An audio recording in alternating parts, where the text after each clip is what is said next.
کے موقع پر شریعت میں زوجیت میں باقی رہتے ہوئے، نکاح میں باقی رہتے ہوئے میاں بیوی آپس میں ایک دوسرے کو بہت سے سامان لینا دینا ہوتے رہتا ہے۔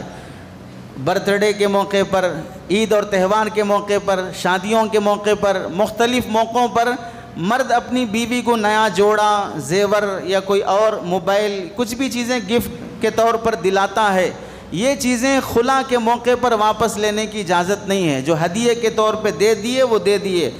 10 سال کے بعد خلا ہو رہا ہے شادی ہونے کے، تو 10 سال تک جو خرچہ دیا، کھانا پانی کھلایا، کپڑے پہنایا، گھر میں رکھا، وہ سارا خرچہ واپس مانگنے کی اجازت نہیں ہے۔ 10 سال تم جو بھی کھلائے ہو چکا، گزر چکا، جو بھی کپڑے دیے گزر چکے، اسے واپس پوچھنے کی اجازت نہیں ہے۔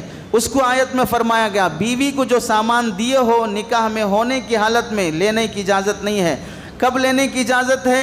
ظاہر سی بات ہے، اس طرح دیا ہوا مال خود اپنی ہی بیوی کو جدائی کے موقع پر واپس لے لینا گھٹیا حرکت، نچلی ذات کی علامت ہوتی ہے۔ مال کی کوئی حیثیت نہیں ہے رشتے ٹوٹنے کے مقابلے میں۔ اتنے دنوں کی زندگی جو ٹوٹ رہی ہے، بچوں کی تربیت برباد ہو رہی ہے، خاندان پر داغ اور دھبا بن رہی ہے ہماری یہ زندگی، اس موقع پر تم سامان کے پیچھے پڑے ہو، اس موقع پر تم پلنگ اور کپڑے کے پیچھے پڑے ہوئے ہو۔ عقل ماری گئی ہے، رشتے کتنے بڑے بڑے اہمیت رکھتے ہیں وہ ٹوٹ رہے ہیں، اس پر افسوس نہیں ہے، سامان چلے جانے پہ افسوس ہو رہا ہے۔ یہ گھٹیا حرکت اور نفرت دلانے کا ذریعہ ہے۔ ایک بات اللہ نے اس میں فرمائی کہ اگر الا یخافا حدود اللہ، میاں بیوی ایک دوسرے کے حق ادا نہیں کر سکتے ہیں، حقوق کی عدم ادائیگی، حقوق ادا نہ کرنے کا علم اور یقین ہے، تو اس صورت میں خلا کی اجازت ہے۔